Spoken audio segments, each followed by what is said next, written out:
Hamas Israel की conflict ने waste Asia में रीजनल स्टेबिलिटी को काफ़ी हद तक डिस्टर्ब कर दिया है।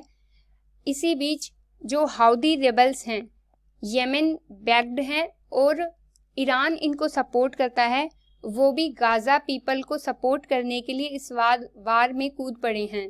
तो रिसेंट एग्जाम्पल इनका ये आया है कि इन्होंने इजराइल की एक शिप थी, कार्गो शिप, जो कि रेड सी से इंडिया की तरफ जा रही थी, उसके ऊपर एयरप्लेन से अटैक किया। आर्म्ड लोग थे, हेलीकॉप्टर से, सॉरी, उससे इन्होंने अटैक किया उस पर्टिकुलर शिप के ऊपर। तो इस कंटेक्स्ट में आज हम देखेंगे कि रेड सी की इम्पोर्टेंस क्या है, प्लस इसका वेस्ट एशिया के अंदर क्या सिग्निफिकेंस है, प्लस इंडिया या एशियन जो इकोनॉमीज हैं उनके लिए क्या सिग्निफिकेंस है रेड सी का। तो पहले हम ये देख लेते हैं जो कंट्रीज हैं अलोंग द रेड सी। तो these are the countries: Egypt, Saudi Arabia, Yemen, Sudan, Eritrea and Djibouti. ये कुछ कंट्रीज हैं जो रेड सी के साथ बॉर्डर शेयर करती हैं। इसके अंदर जो इथोपिया है वो नहीं आता है, समटाइम्स हमें ये याद नहीं रहता, बट इसका बॉर्डर इसके साथ नहीं लगता है। रेड सी की इम्पोर्टेंस क्या है कि जो रेड सी है वो कनेक्ट करता है स्यूज कैनाल को। स्यूज कैनाल के साथ इसकी कनेक्टिविटी है। ये देखिए इस मैप के अंदर, ये यहाँ पे हमारी स्यूज कैनाल है और ये यहाँ से रेड सी है, तो इसको ये कनेक्ट करता है। तो इस पर्टिकुलर कैनाल के थ्रू, इस पर्टिकुलर रूट के थ्रू लगभग ग्लोबल जो ट्रेड है वो लगभग 15% ग्लोबल ट्रेड वेस्ट से ईस्ट कंट्रीज के अंदर जाता है। तो इस वजह से इसका इम्पोर्टेंस इकोनॉमिक के लिए है। सेकंड इज कि सऊदी अरेबिया जो है ये अपना इंफ्रास्ट्रक्चर क्रिएट कर रहा है, न्यू सिटी क्रिएट कर रहा है इन एंड अराउंड रेड सी, जिसका नाम है नियोम। तो ये जो हाउदी रेबल्स हैं ये एक्चुअली जो सऊदी अरेबिया का इंफ्रास्ट्रक्चर है उस पे ड्रोन से या फिर आईईडी होता है जो, इससे अटैक करते हैं ताकि इसके इंफ्रास्ट्रक्चर को डिस्ट्रॉय किया जा सके। तो इसकी वजह से सऊदी अरेबिया में भी प्राइवेट इन्वेस्टमेंट या जो पर्टिकुलर सिक्योरिटी है उसकी सोवरेनिटी एंड सिक्योरिटी को थ्रेटन करते हैं।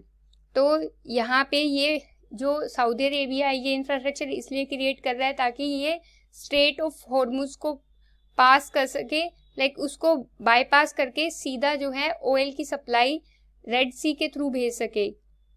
तो इस वजह से ये अपनी एक नई सिटी यहाँ पे बना रहा है। थर्ड इज कि जो रेड सी है वो वहाँ पे क्रिटिकल चेक पॉइंट्स हैं फॉर ग्लोबल ऑयल और गैस सप्लाई के लिए। फॉर एग्जांपल जो बाब अल मनबाब जो है स्ट्रेट है, ये लोकेटेड है on the edge of the Red Sea, जो कि इंडिया की तरफ आती है।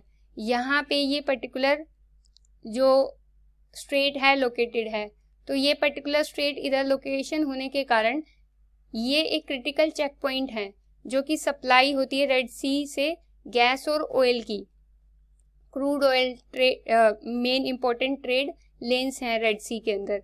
तो इसकी वजह से रेड सी जो है काफ़ी इसकी जियो स्ट्रेटेजिक इम्पोर्टेंस है और अभी ये जियो पॉलिटिकल का शिकार हो रहा है, उसकी वजह से इसकी यहाँ पे डिस्ट्रप्शन हो रहा है सिक्योरिटी का। तो कंसर्न्स और क्या है रेड सी के अंदर?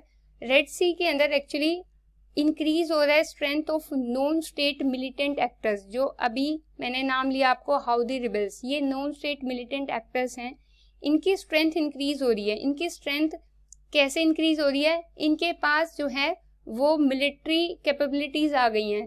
इतनी कैपेबिलिटीज आ गई हैं कि जैसे मैंने आपको बताया कि कार्गो पे अटैक किया इन्होंने शिप से, सॉरी हेलीकॉप्टर से, और दूसरा इनके पास 50 किलोमीटर से 1000 किलोमीटर तक की रेंज की मिसाइल्स भी हैं। तो इन मिसाइल्स का मिलिट्री कैपेबिलिटीज का यूज़ करके वहाँ के पॉलिटिकल ऑर्डर को ये डिस्ट्रॉय कर रहे हैं ताकि वहाँ पे एक सिविलियन गवर्नमेंट भी ना आ सके, और इस तरीके से ये अपनी स्ट्रेंथ को बढ़ा रहे हैं। दूसरा, increasing strength of non state militant actors के अंदर हमास भी हैं, जिनकी स्ट्रेंथ जो है इंक्रीज कैसे हुई है वो हमें अभी पता भी लगा है कि इन्होंने लैंड से भी और एयर से भी अटैक किया था इजराइल पे, और इजराइल का जो एडवांस कंट्री है एआई के मामले में भी, आर्टिफिशियल इंटेलिजेंस है उसकी मिलिट्री के अंदर, वो भी डिटेक्ट नहीं कर पाई थी। इतना ज़बरदस्त वो अटैक था। सेकंड इज रेड सी के अंदर जो है वो मिलिट्री फुटप्रिंट इंक्रीज हो रहे हैं इन रेड सी, जैसे कि रैपिड मिलिटराइजेशन हो रहा है रेड सी का। इसका एग्जाम्पल है यूएस जो है वो अभी कह रहा है कि अपने जो उसके अलाई हैं उनको बोल रहा है कि आप जो है multi national task force deploy करो, और इसके साथ साथ ही जो मिलिट्री बेसिस हैं ये इस पर्टिकुलर स्टेट के अंदर, बाबल मंदाब जो स्टेट है, इस स्टेट में मिलिट्री बेसिस हैं। किस किस के हैं? मेजर पावर्स के काफ़ी ज़्यादा मिलिट्री बेसिस हैं। फॉर एग्जांपल यूएस का मिलिट्री बेस है यहाँ पे, चाइना का भी मिलिट्री बेस है, प्लस यहाँ पर इटली का भी है, फ्रांस का भी है। तो प्रॉक्सी वार की सिचुएशन क्रिएट हो जाती है अगर जितना ज़्यादा वहाँ पे मिलिटराइजेशन होगा रेड सी का, या कोई भी वाटर बॉडीज़ है जहाँ पे मिलिट्री की प्रेजेंस ज़्यादा होगी, तो वहाँ पे एक प्रॉक्सी वार की सिचुएशन प्लस एक ऐसी सिचुएशन क्रिएट हो जाती है कि कभी भी लड़ाई हो सकती है किसी के बीच में, और leading to regional instability in the region. Next is China mediated diplomacy, जो कि वेस्ट एशिया में अभी बहुत हाल फिलहाल में हमें देखने के लिए मिली है और इंक्रीज भी हो रही है, जो कि हमारे इंडिया की जो फॉरेन पॉलिसी है उसको थ्रेट पहुंचाता है। चाइना मीडिएटेड डिप्लोमेसी का मतलब ये है कि चाइना का फुटप्रिंट वेस्ट एशिया में as a part of diplomacy increase हो रहा है, तो लोग उसकी बात ज़्यादा मान रहे हैं, या उसका इन्फ्लुएंस वो अपनी डिप्लोमेसी के थ्रू वेस्ट एशिया में अपने फुटप्रिंट को इंक्रीज कर रहा है। इसका एग्जाम्पल है कि चाइना ईरान जो डील ब्रोकआउट हुई थी रिसेंटली, उसमें चाइना का बहुत बड़ा रोल था, उसी ने ही एज अ मीडिएटर का रोल प्ले किया था।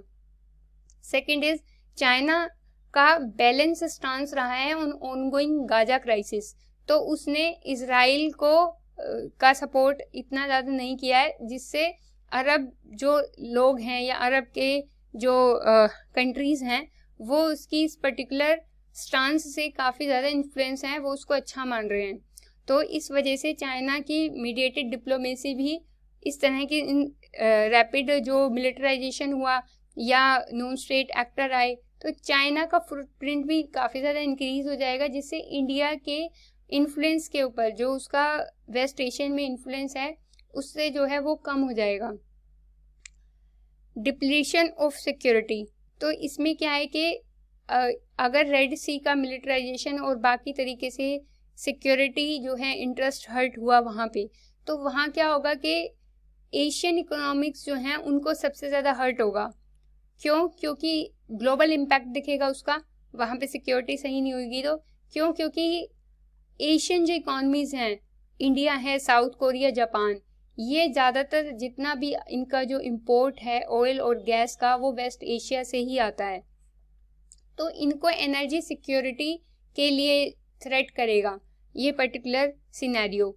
और एग्जाम्पल जैसे 80% आप लगा लो कि ऑयल की सप्लाई वेस्ट एशिया से आ रही है इंडिया की, तो आप लगा सकते हो जब इतना क्रूड ऑयल हमारा सप्लाई वहाँ से आ रही है तो कितनी ज़्यादा हमें एनर्जी इनसिक्योरिटी क्रिएट कर देगा ये पर्टिकुलर स्टेप, रेड सी का मिलिटराइजेशन या रेड सी के अंदर कोई भी इस तरह की रीजनल इंस्टेबिलिटी हमारे खुद के जियो पॉलिटिकल और जियो स्ट्रेटेजिकल इंटरेस्ट के ऊपर हैवी हो जाएगी।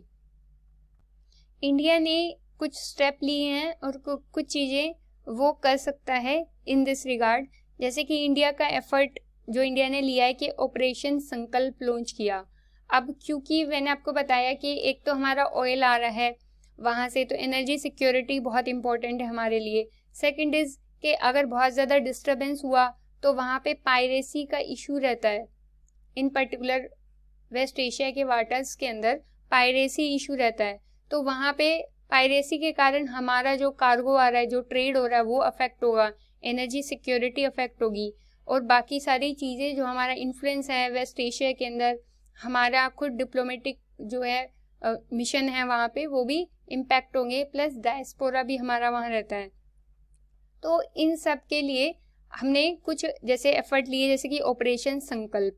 तो ऑपरेशन संकल्प जो है वो हमने पर्शियन इंडियन नेवी का पर्टिकुलर ये ऑपरेशन है, जिसके अंदर उन्होंने क्या किया कि पर्शियन गल्फ के अंदर, एक्चुअली पर्टिकुलर रेड सी में नहीं है, पर्शियन गल्फ में है, तो इसमें इंडियन नेवी जो है वो मेजर लेगी to assure safety and security of Indian vessel, ताकि जो इंडियन वेसल हैं वो सेफली पास हो सकें पर्शियन गल्फ से। तो इस वजह से हमने एक ऑपरेशन संकल्प लॉन्च किया है।